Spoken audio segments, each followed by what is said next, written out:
The following is a conversation with Fred Beato, a Cuban-American musician, drummer, and owner of the drum bag company Beato Bags. Fred talks about his Cuban heritage, collaborating with his childhood friend Dave Pack of Ambrosia, and the importance of making high-quality products for his company, Beato Bags.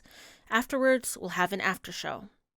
For those just tuning in to Pepe and Ybra for the first time, I'm Pepe, aka Joanna Glass, and Ybra, aka Abe Perez, is my bandmate, and we are professional musicians who play in a two-piece rock band called Glasspirits. This podcast will have guests who are musicians or professionals in the music and entertainment business. They'll have music tips, discuss issues within the music industry, what inspires them, and their creative process. Our current schedule is to publish once a week, and we have all the episodes filmed and in the can ready to go. So you'll definitely get 12 episodes, 1 episode a week. If we get a positive response, we'll have a second season. So make sure you like, comment, rate, and review this podcast. The theme of this season is Voyager. Many of our guests have come from all over the world, or they're transplants from across the country. And the voyage doesn't have to be physical. Many of them have had emotional and spiritual voyages as well. And in this episode, Fred definitely shows that he's had a courageous voyage. He talks about being one of the participants in Operation Peter Pan, a U.S. government-sponsored program that was meant to fight against the effects of communism in Cuba. And it involved a mass evacuation of Cuban children between 1960 to 1962. Fred arrived to America by himself when he was 10 years old and was separated from his parents. This might be an emotional story for some of our audience members. Therefore, viewer and listener discretion is advised. We'll also put timestamps in the description and add show notes. If you enjoy this podcast, subscribe on YouTube, give it 5 stars, and leave a good review on Apple Podcast. Support us on Patreon, and connect with us on Instagram, Facebook, and Twitter, or our website, pepeandybra.com. Now, without further ado, here's our conversation with Fred Beato.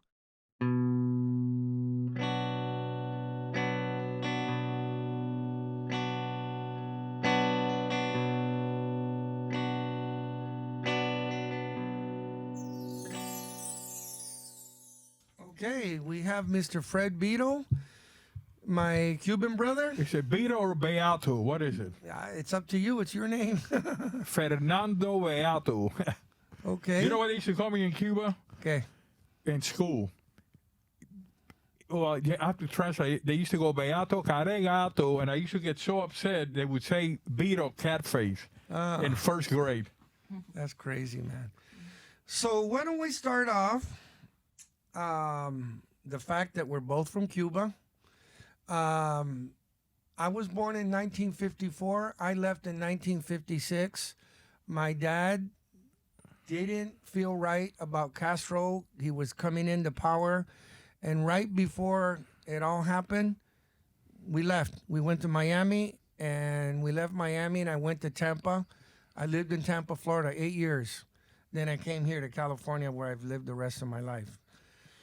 So why don't you say a little bit of his story is incredible. It's like heavy. It should be a movie, actually. Want to give it a little rundown?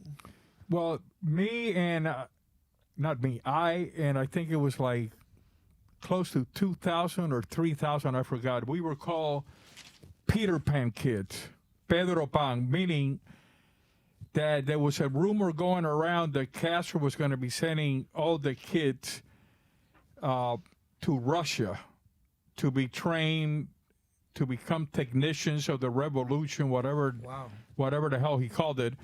And a lot of the parents started freaking out. And then they started sending their children out of Cuba to get them out of harm's way without them. What year is this, Fred, more or less? 1962. Okay, so I was gone. So okay. I think it started in 61 and it ended in 62. I was 10 years old. Okay. So my mother put me in a plane to come to America without having, well, I was fortunate. I had my aunt and uncle that came from New York to take care of me and my 2 other cousins that also fled as Peter Pan kids. But there were thousands of little kids that came to America. They had to go to these foster homes. I mean, it was brutal. A lot of kids were sent all over the country. Some of them never saw their parents again. So it was a brutal thing. So, but I came out in 1962. I was 10 years old.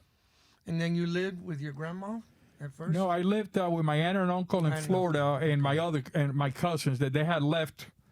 They had left prior. They left in. They started splitting in 60 and 61.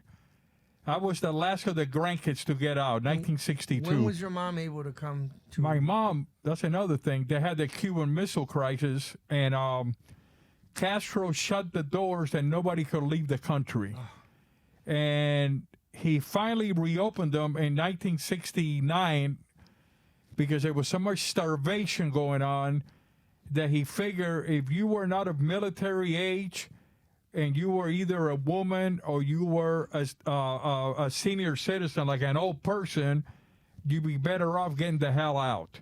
Okay. So then my mother was able to reunite with me when I was like 17 years old. 17. And how long have you not seen her for? 7 years. Wow.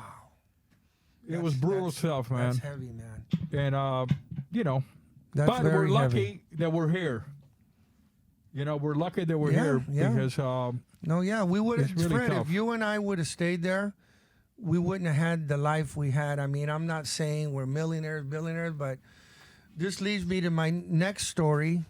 You've done well for yourself, forming Beato Bags. You can show the. Oh, you want to see a bag? Yeah. Show everybody one of your bags. I own a bunch of those bags. Turn it around. It's sideways. Beato bag, Sideways, Tom right. bag. Let me see, Fred. This is the Cordura series. Yeah. So I have a bunch of drum sets, and I put them in Beato Bags.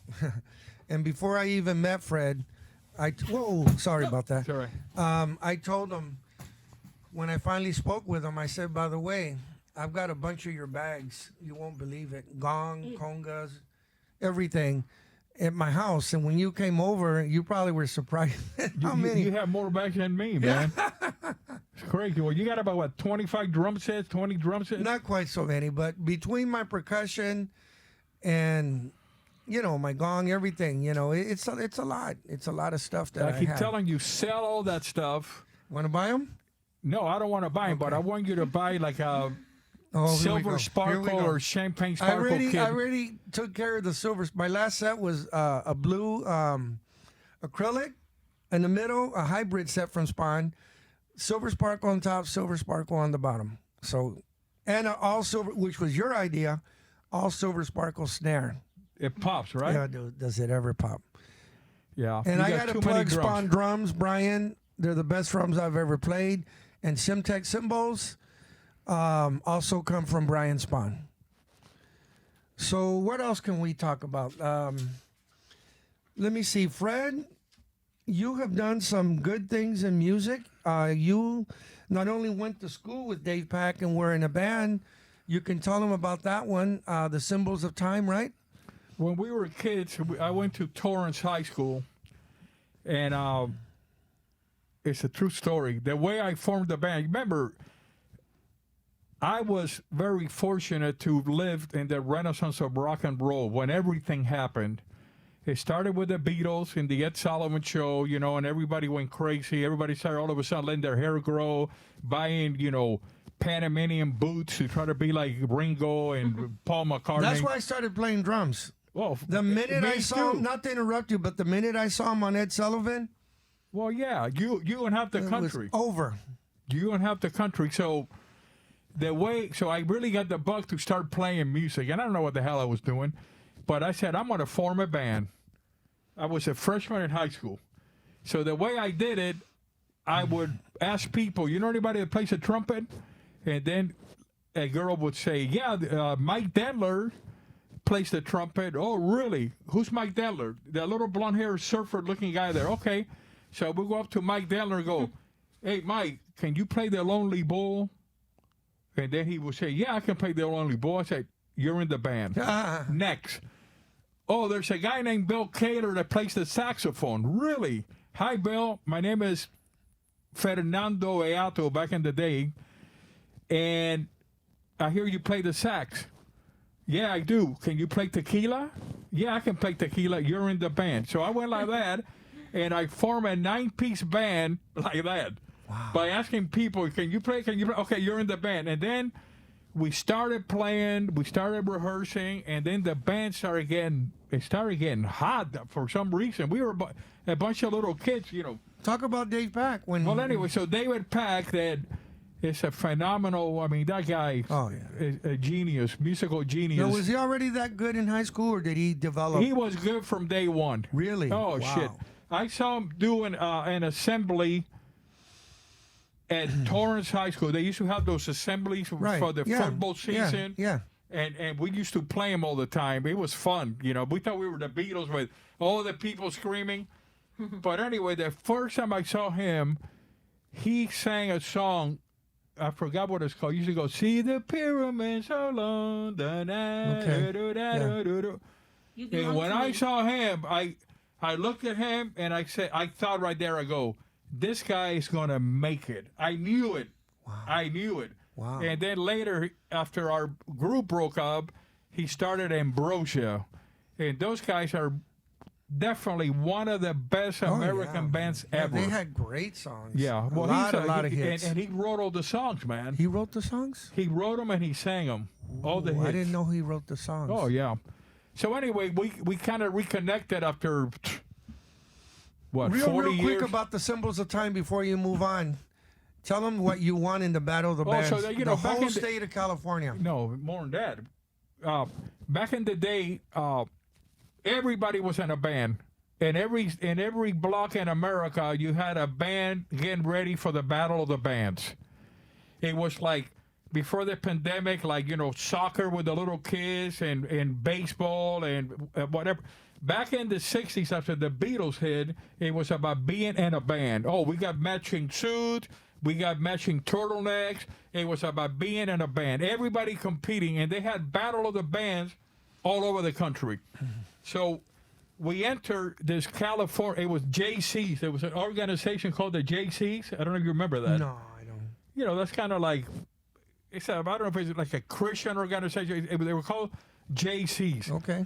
And we entered the Battle of the Bands, and we kept winning. And then eventually at the Strawberry Festival they used to have, I don't know if they still have it, we won out of the state of California for the whole state.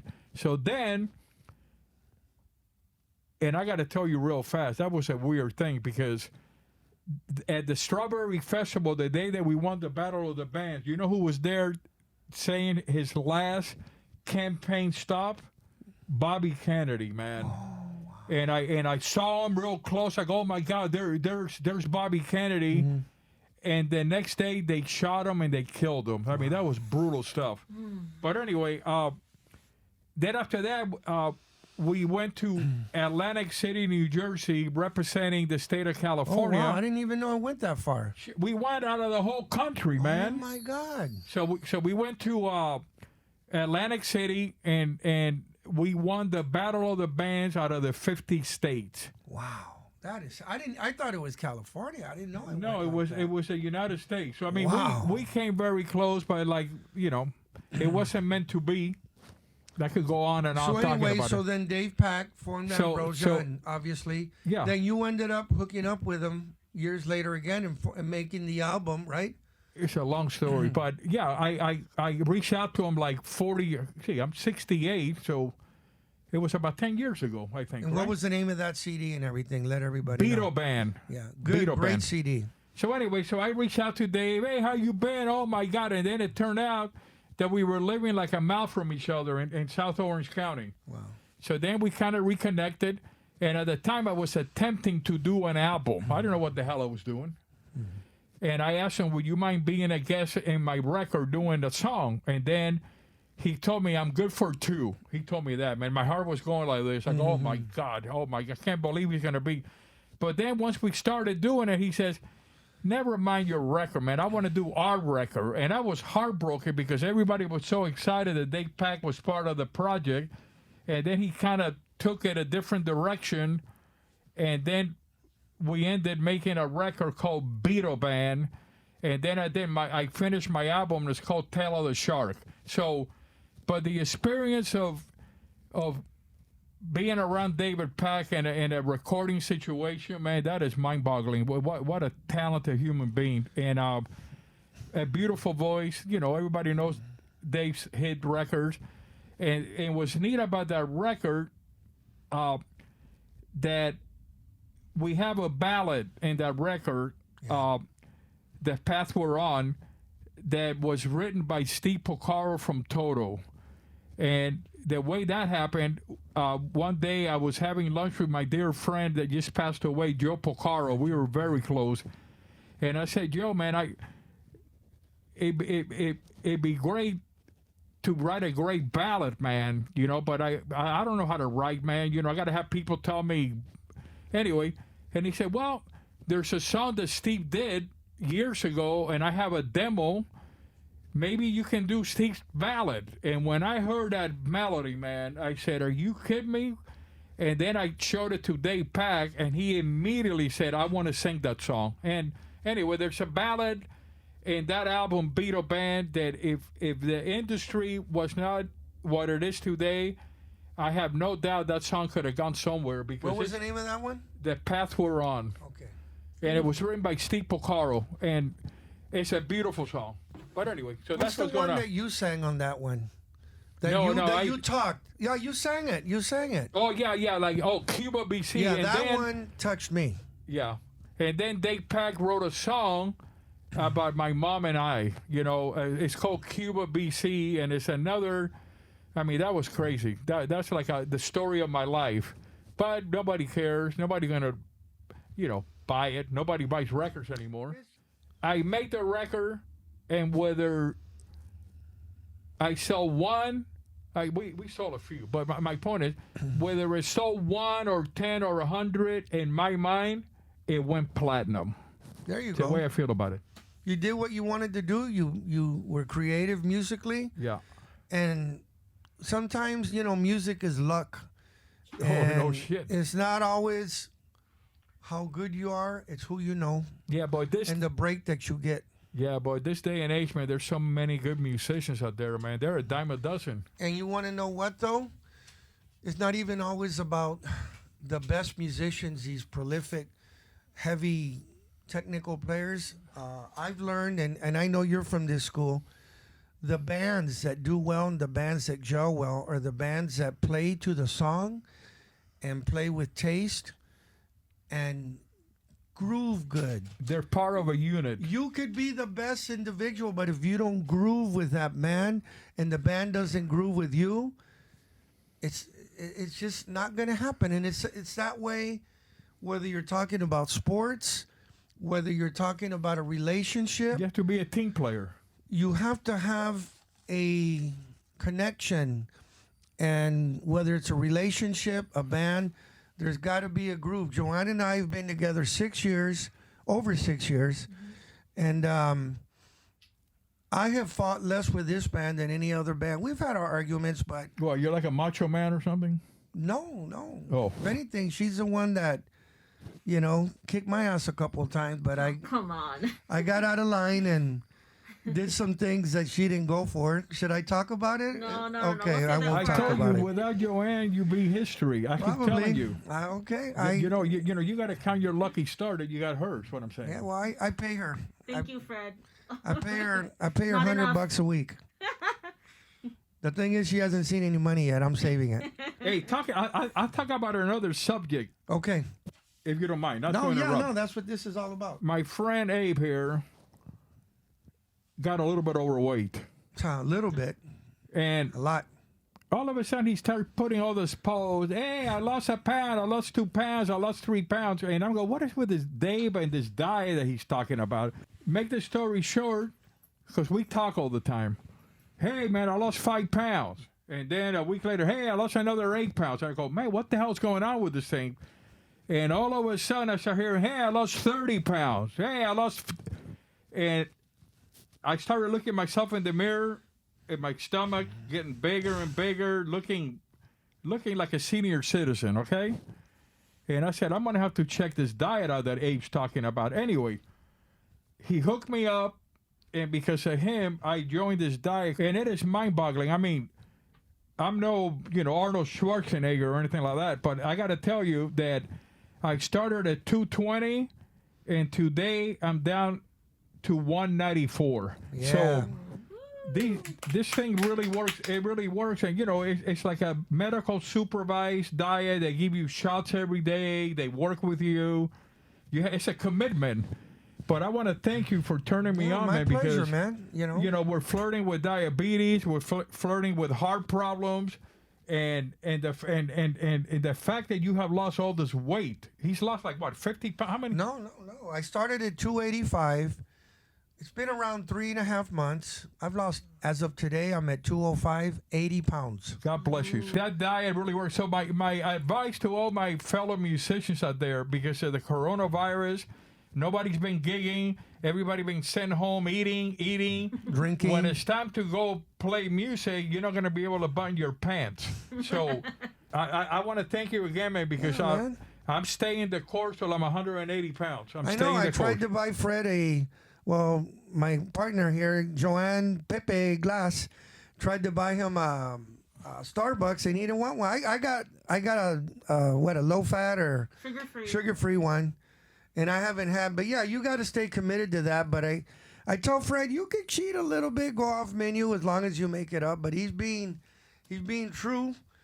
Let's talk about your band. What's happening with your band, man? Glasspirits. We're Joanne, can you talk? Pepe? Yeah, I've got it on. Maybe you guys can to segue. Am I in the way of the logo? Hang on. you're- Okay, go ahead. Hey, talk about the logo. Yeah. Okay, The this new logo here, Glasspirit. my partner, Joanne Pepe Glass, came up with it. It's a combination. I'm Cuban, and she's Filipino. The star is from the Cuban flag. These designs here are from the Filipino flag. And then the GS together in the center, obviously, for Glasspirits. So we're proud to be Americans, so don't get us wrong. But we just thought this would be something unique and different.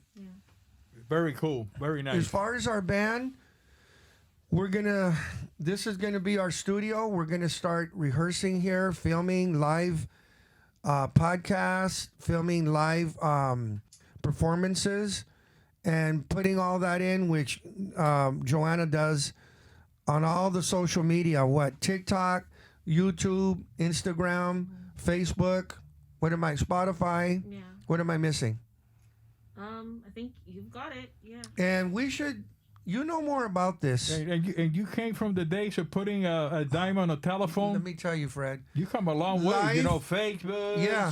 Twitter. I mean, you're Life happening. and music has changed. At first, I was all against it. I was telling Joanne, nah, I don't want to do all this bunch of bullshit. Somebody will hear us and pick us up. Okay, that's the story. We sent out packages electronically, what's called the, what are they called? EPK. EPK. And physical ones. All over the place. I called all those people back up. I mean, a lot of people. Some of them gave me the time and respect to talk to me, and they told me, all of them, this one exact thing. You guys have a great band. If it was just listening, you're very unique, you're two people, I would sign you guys, I'd manage you guys, whatever. But it's not like that nowadays. You have to have your social media exploded. Everything. Many, many, many views, videos that go viral. Then we come and get you. So that's what they want nowadays. They want bands that are killing it on TikTok, on YouTube. Their videos got, if not 1 million, close to it, in the hundreds of thousands. And I said a question. What would you guys do if you heard a band that was exactly as good as the Beatles but different? Would you work with them and then build them? All of them said, no. I go, you got to be kidding me. No. That's not how the music world works now. Because I would think if somebody was that good, or even our band, which I feel is that good, we could be represented, play some nice, festivals and big concerts, and work our way up. You can always build the social media, but that's not how it works. And when things are a certain way, whatever it is, if you go to the DMV, whatever it is you do, you got to follow the rules. So unfortunately, that's just the way things are. So my partner, Pepe, has been working and doing things that's way beyond me. And she'll be putting those things she already has on. We have our Glasspirits YouTube with many videos, but we also have Pepe and Ybra, the name you like. Pepe, Joanne, Pepe, that's her nickname, and mine, Ybra, on YouTube, everybody. And she talks all about different things and what you do. And most of that goes over my head. But she knows what she's doing. And what she's doing is to prepare us when we come out with videos, when we come out with anything, to be seen by as many people without having to spend money. Because if you got the money, yeah, money can open doors. But if you don't have the money, you got to make it happen somehow. So according to what Joanne's doing within time, this is going to pay off. And she works on this big time. Incredible. On her own. Incredible. I do what I can, but she's the one putting all that work in. Like so I anyway, said, without her, I'd be in here by myself. Right. Anyway, since you mentioned Fesso, I might as well plug the band that I'm working with, right? Of course. I'm working with a blues rock band titled New Blues Revolution, and the leader of the band, Bill Grisolia, he puts together every year this big blues festival in Long Beach, and we were going to do it last August, but it got canceled, and he had a bunch of like Grammy-winning stars playing it, man. Wow. And then Harvey Mason. Right, I remember. Yeah, it's gonna be like Robert Craig, a bunch of like Platin artists. Anyway, it's supposed to be on this August if the stable permitted, and he got the same artist to play this year's show. Oh, great. So anyway, I'm playing with New Blues Revolution. Me personally, I kind of moved on from recording, although Dave Pack keeps telling me we're going to do album number 2, but I got so heartbroken about how hard it is to really promote a record that I'm now more into working on my instrument to become a better musician and to play live. That's what I want to do now, is just perform. Not so much about being in the studio, because there's millions and millions of people in the studio. So that's what I'm into right now. I'm not knocking what you're doing. By the way, Fred's a very good, professional, solid, very tasty drummer with great meter. I just tell it like it is. You are, brother. Thank you, man. But you know who the Ringo. The main guy is? Ringo Starr, the greatest drummer that ever lived. That's you know, boy. Ringo Starr, the greatest, and that's who I admire. And I know a lot of drummers, and there's a lot of great drummers, but Ringo Starr to me, number one. Ringo and the Beatles, man. The Beatles. Nobody had as many hits as the Beatles, and I don't think it'll ever happen like that again. Something that I do with my self as a drummer percussionist. With our band Glasspirits, of course, I play the drums, but I also play percussion. And after this podcast, we're filming a live recording of us doing acoustic, because we don't just do electric, we do acoustic. I'm playing the congas, I'm sitting on my cajon, and we'll be doing something that we'll be putting that out for USC. Oh, that's crazy. You can't buy that kind of publicity. No, hell no. So see, those are the things Joanne does underground. In the USC is for what group? I keep in telling USC? you, she's a younger generation. Stop it already. You used to go in at the payphone and putting a dime, and then you were putting a quarter in. Now there's not even payphones anywhere in the country. There's nothing. There's no 8-tracks, but I still got I still have my 8-track. No, my cassette player, and I still have my turntable right down there, and I have a collection of the British invasion, a collection, and I have a collection of Motown, because I grew up with all that. Motown's great stuff. So it's all the best of Motown, man, from James Brown, Marvin Gaye, the Four Tops, That's the good Temptations, stuff. Good stuff. all of that. So I got my records that I put on. I love to hear that little scratchy, you know. That's beautiful. So man. I'll never lose that. You know, it's like I said earlier, we were fortunate that we lived in the Renaissance of rock and roll. I remember running to the drugstore to get the Beatles' new 45. Remember, like, oh my God, they came out with whatever, you know, Strawberry Fields. Okay, run. Let's go to the drugstore. Oh, there it is. And then you would look at the record, and you would, I mean, those days and then in the 70s, you could go to a record shop and everybody shopping for music. I miss those days, man. Oh, and I know, you man. know? There used to be one in downtown Covina. It was real pop. I can't even think of the name, but it was there. Well, you forever. were in a band that did a gig in front of the warehouse or something, you told me? Or... Yeah, a band I was in called Inner Voice. We had an investor, and he was pretty much investor record company because he paid for everything. And I took the CD in there. They loved it, and they put it in on consignment. We were right there next to Michael Jackson, and because, you know, it was Inner Voice, so the I was next to Michael Jackson. And yeah, they allowed us to play unplugged inside different warehouses, outside concert, and things were going really well. But I won't get into like that band because that band's over. But you know, I've done well. Another thing I did was with a band called Yankee Rose that ended up doing really well, and we played a lot with Van Halen. We were among the top, I have an article, top 5 bands ever to play the Strip, ever. That's great, man. It was us, Van Halen, Stormer, Bluebeard, one other, Autograph. That's pretty. Quiet Riot was around, you know, maybe the top 7 bands. So that's pretty heavy shit, man. There's another story what happened with that, but that band could have gone all the way, had the talent.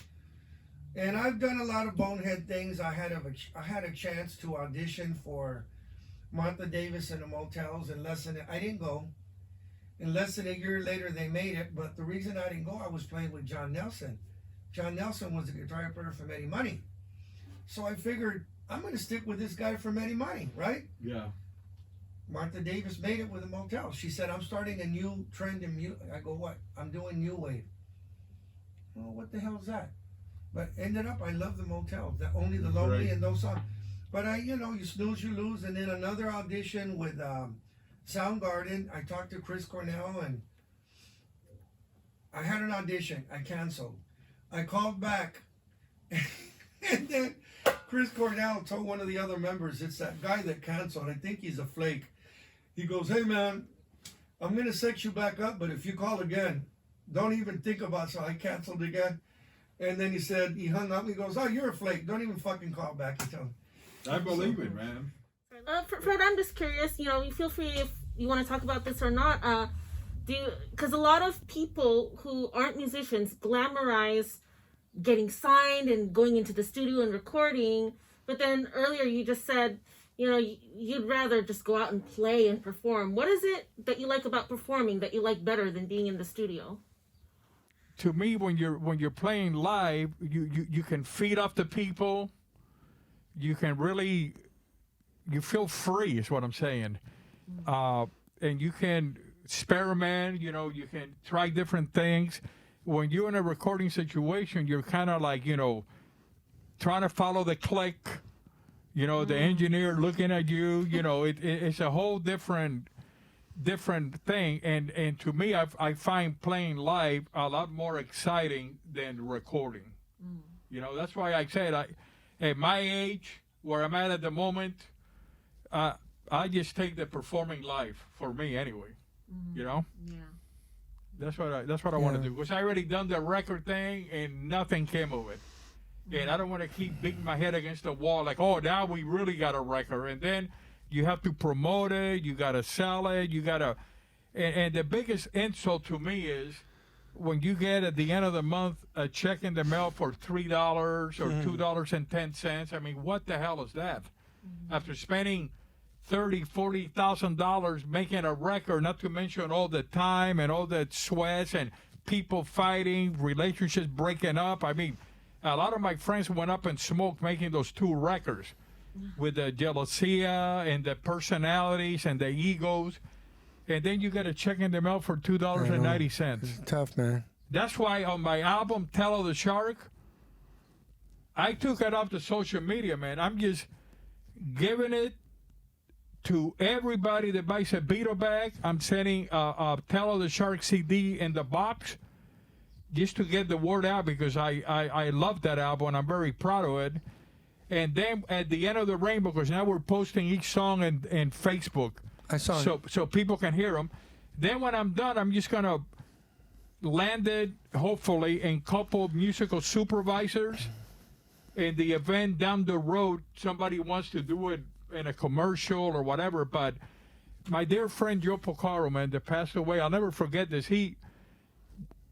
I went to a Christmas party probably 4 years ago at his son's house, Steve Porcaro.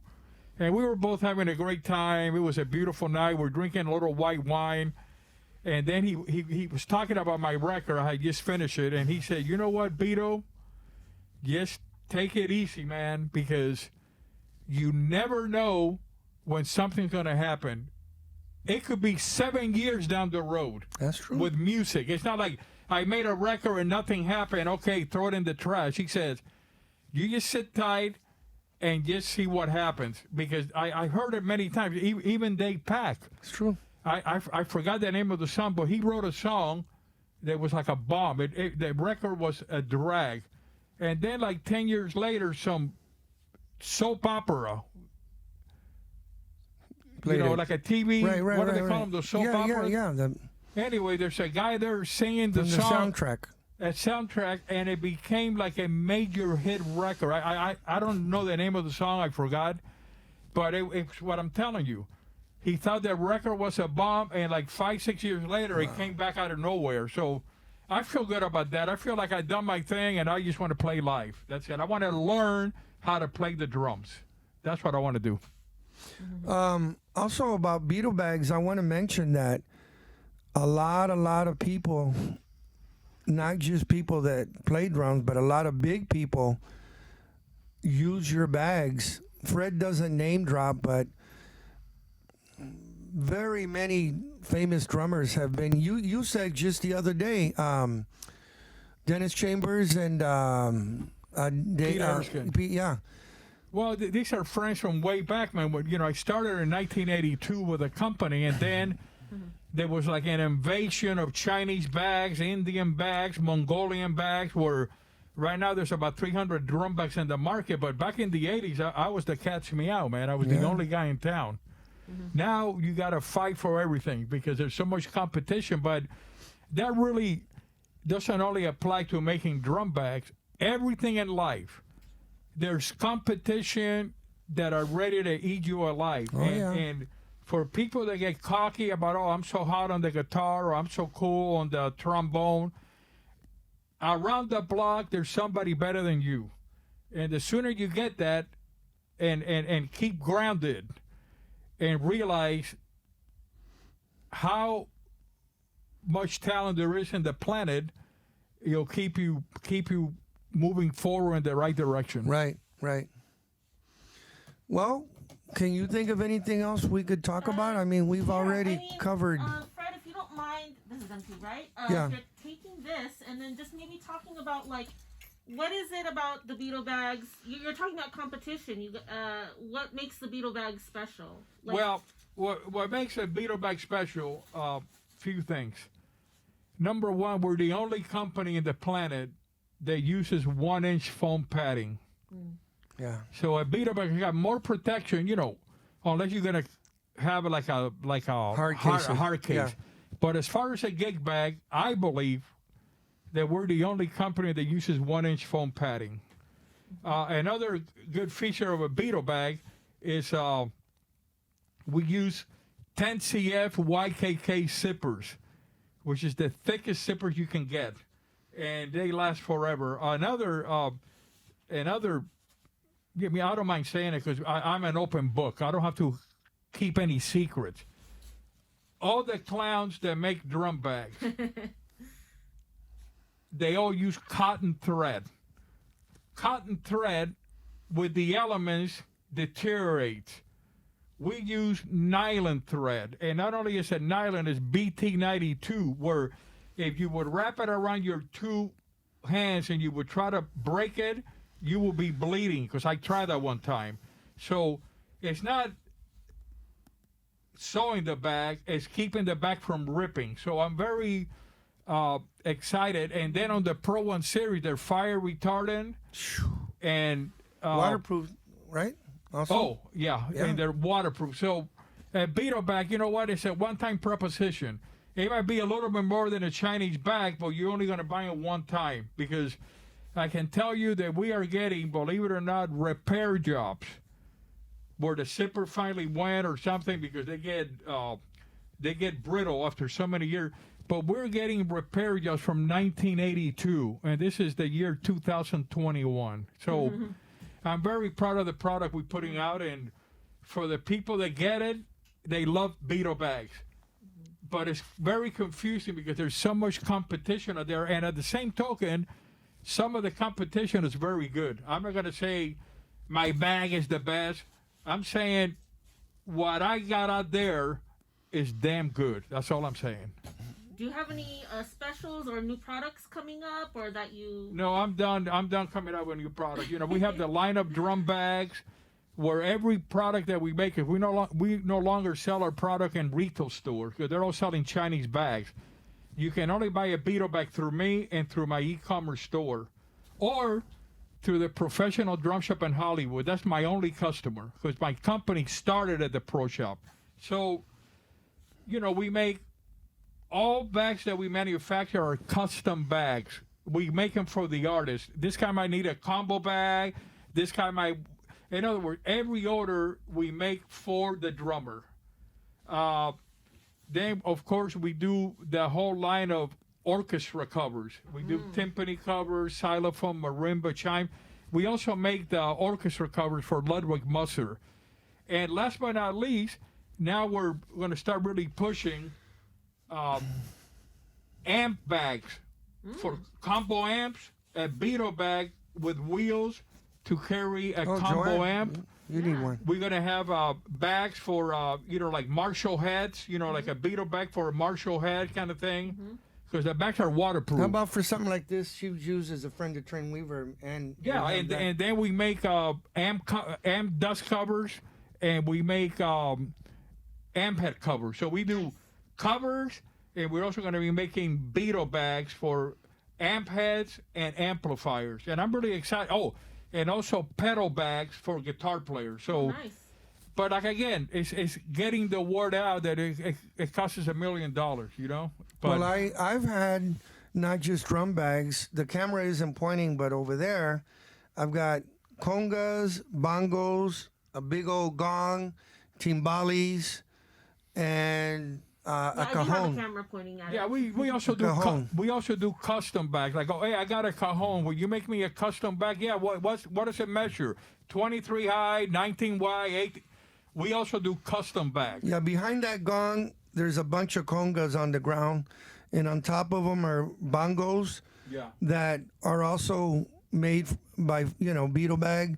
And up in the living room, I got a bunch of drum sets, all Beato bags. Yeah, and Beato bag. I'd like to say one last thing before I end it, because, when I hear my name, I kind of laugh, but this is a true story. Because, everybody says Beato, right? Beato. That is my last name, by the way, because a lot of people think, oh, he made that name, how clever, to go with a drum bag company, but it's not.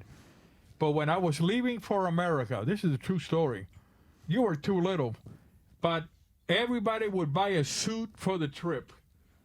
And my Aunt Nana took me to downtown Havana, me and my cousin. He got out 6 months before me, and we bought our suits for the trip. I'm talking the real deal, pinstripe suit, the whole deal. And I remember I was able to pick my tie. It was a yellow tie that I picked. And Dave Pack talks about it in Cuba, BC. But anyway, as I was getting ready to go to the airport, I was so excited to see all my cousins, not realizing what was going to go down, that I was not going to see my mom, my grandparents for 7 years. I was 10 years old. And they were telling me here you can play baseball with lights at nighttime in Little League, and you can chew gum. They got a bunch of new bazooka gums. As a little kid, that's what you think about. And my grandpa started putting the tie on my suit. And I'll never forget, he kept saying Beato. And he was doing this thing, Beato. Beato. And about the fourth time, I started getting bugged. And I said, Grandpa, why do you keep repeating my name? And he answered to me, because this is the last time you ever going to hear your name. And after that, he was right on the money. The minute I got to Miami, Beato, it was never Beato. Wow. Because my grandpa went to school at Lehigh University in Pennsylvania, and he graduated in 1908. But he knew the drill that once you got to this country, the name would never be the same. And anyway, that's the true story. So when you said Beato, I kind of giggled because I thinking about my grandpa saying Beato, But anyway, I hope I didn't bore you, but wanted to tell you that. It's all good, man. That's what we're here for, to tell stories. Yeah. Fred, you want to tell our audience where to find you, what your socials are, what your website address is? Well, you can find me at Fred Beato, Facebook, right? Fred Beato, and I believe there's an Instagram page too. Either Beato USA or Beato Bags, I think, for Instagram. Okay. And then the e-commerce store is shop.beatobags.com. shop.beatobags.com, and that's the store that we sell online. That's about it. I'm not as hip as you guys with TikTok and this and that. You have another website. You have Beato Band, so plug that. Oh, Beato Band is the website that we had when we did the record with Dave Pack like 6 years ago or so. But I don't know if they keep it current, because he kind of moved on to other things. But it might still be up. If somebody wants to hear the album I did with David Pack, it's under Beato Band, I believe, .com. Yeah. That's about it. Great. Hey, what do you got? Yeah. Joanne, you're going to post that, or should I say? I'll post She'll post it. She'll actually post it. But what do you got? You got a Facebook page? Everything. Joanne, tell them what, I mean. No. She has. What do you have? You don't even have a Facebook page. I do too. What do you mean? You're always writing on it. You have a website now. Yeah. Yeah, she made me a website. You're going to have your own, you're styling it now. You're going to have your own website. She already made it for me. Wow. Incredible. She already made it for me. Hey, you come a long ways from, hey, loan me a quarter, I got to make a phone call. You come a long ways, my friend. Yeah. Thanks to Joanna Pepe Glass. Well, I try. This is a team effort. I want to wish you guys the best. I hope that when things open up, you guys get a lot of gigs happening. Thank you, man. I saw you guys when you did the gig at the Canyon Club with Association. Yeah. You guys did a great job. Thank you, man. Thank you so much. Yeah. Cool. I mean, I think we have a great band, but you have, and it's unique that we're two people. And when Joanna plays the guitar, she wired it up so it does guitar and bass, so we sound like three. When she plays keyboard, she was classically trained, so she's all over that. Yeah. And then the violin with my percussion. We have a lot of different looks to us when we play live. That's incredible. You saw it, We go out and do things, most bands don't do. But you're going to have to buy some new stage clothes because this thing looks like a potato bag in you, man. Too big, I know. Yeah. You have to buy some clothes that fit you, is what I'm saying. 80 pounds later. Yeah. I'm waiting to lose all the weight that I'm going to lose. Then I'm going to go for it. That's incredible, man. Congratulations. Thank you, man. And you too. Welcome to our surprise segment. Now it's time for a visit from Madam Pepe. Welcome to Tero Time. You can call to me, Madam Pepe, and I am in this place to show you the good fortunes of our guests. What I do, I summon the informations combined with cards so that you and our guests can receive learnings. Okay, let's go. Okay, I'm going to shuffle now. This is for intuitions for Fred. Okay, for Fred Beato, what do we have here? Fred. Okay, what's this? Oh, Knight of Swords. All right, Fred. Well, this is a great card. What is that to mean? Now, for our listeners, what I see here, we have a knight in armor. He is holding up his sword high. He's on his horse. Him and his horse are flying. This represents Fred very much. I very much like this card for Fred.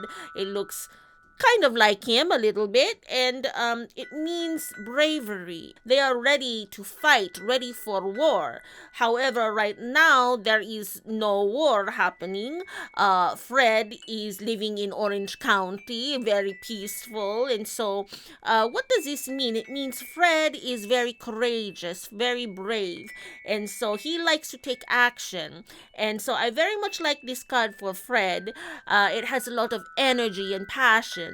Very little people have such talent for making these drum bags, Fred, okay? You make them very good. So you have to keep doing what you're doing. I want to suggest to you, Fred, if you're listening, to keep making those good quality drum bags, okay? And you will find for yourself some peace and prosperity, okay? Okay, that's it. I enjoy to bring good news and fortunes. Thank you very much for visiting me, Madam Pepe. Okay, no more. See you soon. Bye now. Shop.beatobags.com. Now it's time for our after show. This is where my bandmate Ybra and I usually chat about the recent episode or any random happening about our band.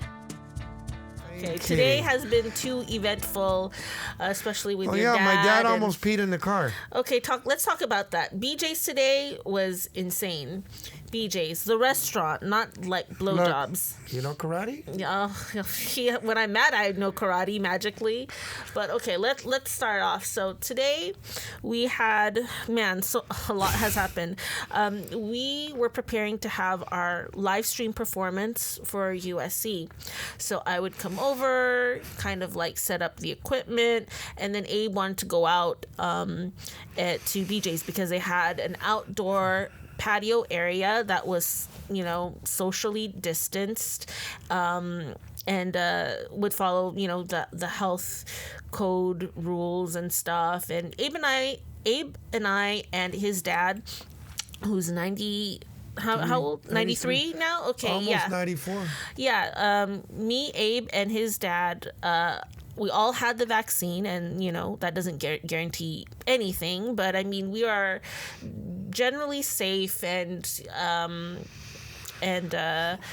we take our precautions, and so we decided to go to BJ's, and it's been a long time since we all went and sat down at a restaurant. We finally did, but when we got there, I don't even know, like what happened. We were okay.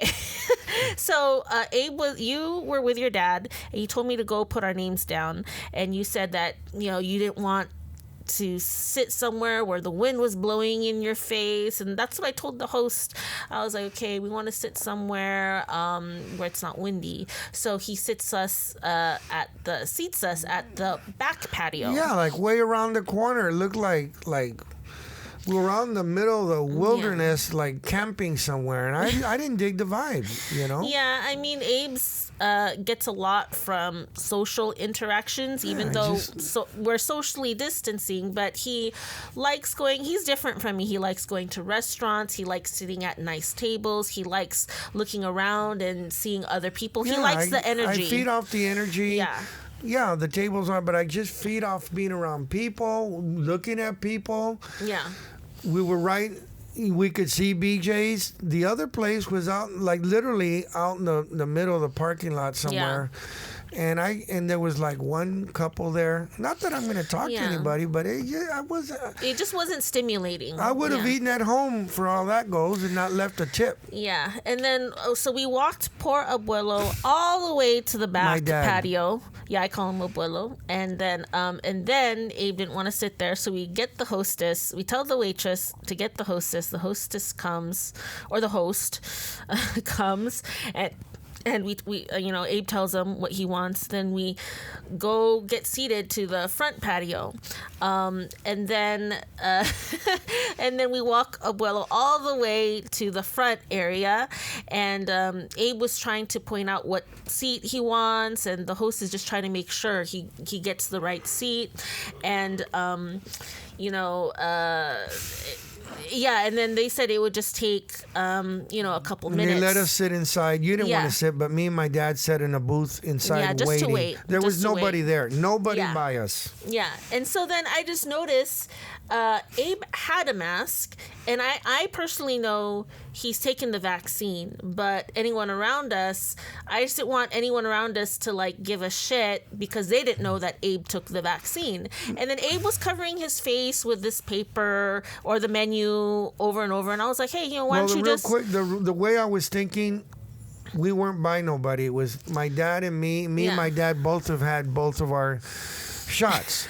We weren't by. There was, the restaurant was not open. Yeah. The other people that worked there were not even by us. Yeah. So yeah, I wear the mask when I have to, but if I don't have to, it bothers me. I'm not gonna lie, it bothers me. Yeah, so. And then so that's where he was coming from. That's his mindset. And then I was just thinking, okay, why not make your life easier? Just put on the mask, and you don't have to keep covering your face. I'm looking at it at a effort standpoint, just like have the mask, no one will give you shit, and then and when we get to our table, take it off. I just I wasn't trying to boss him around or tell him what to do, but anyways, and so and then Abe, you want to take over the story now? What happened? It all happened so quick. I think I said something about don't worry about it. Yeah. I don't want to wear them. I'll wear it if I have to. Yeah. Then you replied like saying stuff. Yeah. And then it just... And then I said, hey, let's just drop it. I knew that, things were like getting tense, and I didn't want to make a thing about the stupid mask. And then... No, well, then you said, well, I'm just not going to eat. Yeah, exactly. Because I started to feel stressed, and I was like, fuck. Like, I just... I'm sensitive. Like, my body gets sensitive. Well, I don't we both have bad tempers. Yeah, just straight out, both of us. That too, but it's just like when I'm mad or, or I feel tense, I just don't feel like eating. I wasn't trying to get back at you. It's like... Well, I thought you were like saying, No, F you, and it's... I'm going to... we're here at B. We went through all this trouble. I'm like... Now, and I was thinking, that's not fair to my dad. Yeah, and I was like, well, yeah, go feed him then, whatever. And you're like, you just have to wait. And then I was like, okay, fine, I'll just sit around somewhere and wait. And then you changed your mind. You turned around and you were like, you know what? You just go back to the house, you get your shit, and you can go. And I was like, fine. And then so then I... By the way, I meant the podcast stuff, by the way. Yeah. Well, and I was just like, fuck it. And so then I left. I started walking, and I was like, man, this is a big giant ass parking lot. And then I passed by the host, who's just like seeing me storm off, and then I start calling a Lyft, to get a ride, and I didn't even know what the address was. I didn't know where we were, and like there was like no place to stand to be picked up, but I just like stood where I could to like, and I ordered one, and one was on the way. And I turn around and I see this green Kia, which is Abe and Abuelo was in there. And I was like, man, like, I was thinking, whoa, they got in the Kia pretty fast, But, and then I got a call from you, and you're just like, well, let me just at least drive you home. And I was like, why don't you could have stayed and fed Abuelo. And you were just like, no, let me just drive you home. We're just going to eat at home. And then I got in and I was like, hey, if I get in here, it needs to be calm. I don't want to go on and on about this. And then, I wasn't going to fight anymore. Yeah. And then, I just didn't want you. I thought you were going to try and walk home or some crazy shit like that. Yeah. And then I thought you guys were really gonna just like stay there and eat, and I was thinking about it, but I just didn't feel right after I figured. And then and I guess we were just gonna like go home and then I was like, well, what can Abuelo eat? And you were like, oh, he has stuff at home. He does. And then you were like, well, let's just go back. And I was like, well, okay. And then we go back. And then we go back in, and we bring Abuelo in, and then we let the host know, and then we run into a Yeah, waiter. the host is like, am I on Candy Camera or Punked or some shit like this? Yeah. And then we just sat down at the table that they cleaned up for us. And did you get a different waiter when you left? Like, Well, the one guy that was helping us was going to be our waiter, and I think he said, screw these two. You know what? I'll take the order and they'll run out on me and I won't even get a tip. yeah. You know? Yeah, but after that, we sat down, we apologized to each other and stuff, and everything was good. And For a while, you know, but not with yeah. us. But my dad, who has full-blown dementia, yeah, yeah, he started acting up. yeah. Well, it's He can't help it, though. yeah, It's yeah, not of his course. fault. And for anyone who's never had a parent or a relative with dementia, just if you can, real quick, what is dementia? What's it like? They just, can't like- function. They're like a kid, right? Yeah, they're like like a a kid. toddler. Aside Yeah. from being almost 94, which is already like a trip, his mind keeps getting worse and worse. But yet he understands some things, but some of the things he does, like when he was drinking his Coke, he was doing things that were not right. Yeah. When he was eating, he was getting a lot of good thing. You put the napkin bib, on him like yeah. a bib, yeah. And Poor thing. then I gave him another round of the Coke. Yeah. He wouldn't leave till he finished He's it. a We sweet were in a tooth. hurry to do the podcast. Yeah. No, the live stream. Oh yeah, the live stream. Yeah. And then finally he drank it actually, and I'm all, okay, let's go. As soon as we get in the car, he started telling me in Spanish when we were driving out of the parking lot that he has to pee. And I told him to hold it. We'll be home. So I was driving fast. I don't know if you noticed. I noticed. Yeah. Because I was thinking, well, I don't want him to pee in here. Yeah. Okay, we went to this light, and as soon as we turned the light, I heard him say in Spanish, I can't hold it anymore. And I turned around. I pulled over or something. Oh, you're not speaking in the mic. I pulled over, and I see his Willy Wonka out of. He had a zipper on the sweats. He literally stuck his Willy Wonka out. 'Cause you know what? And he was gonna pee right then and there in the car. Yeah. And I yelled, "No!" And I pulled in this driveway. No, you yelled some other stuff in Spanish. Right. Like you kept going on. Yeah, And, and then I pulled in the driveway, and Joanne goes, "There's nowhere to pee." I go, "I will find somewhere." I went all the way to the back. There was nobody there. And I yelled at him in Spanish to not pee, that I'm going somewhere where he can pee. And he actually peed a very little bit, but not that much. yeah. And peed, where we were at. And thank God. I told Joanne it's a good thing because he would have peed all over you because she was sitting in front of him. She goes, "Oh, hell no." Well, no, I was trying to stay calm because all of us freaked out that day, and I was like, what if he does? I got an extra set of clothes, so I wasn't tripping, Well, so. it wasn't the clothes, it was the car. When you pee in a car, that's That's it. not that easy to, Yeah. to just like wipe it. It's gonna smell and all that. So, Yeah, yeah. but anyway, it more or less worked out. Thank God. Yeah. Yeah, it's it's a lot of work taking him to places, because before he would tell you, hey, I gotta use the restroom, and then you'd take him to the restroom. Well, plus he didn't act up as much before. He was more behaved and he'd be real happy. Yeah. He acts up more now because he's really pretty crazy already. He really is. Yeah. So, I mean, it's not his fault. That's what dementia does. But that's why I really don't take him out that often, because it's really, really, really hard.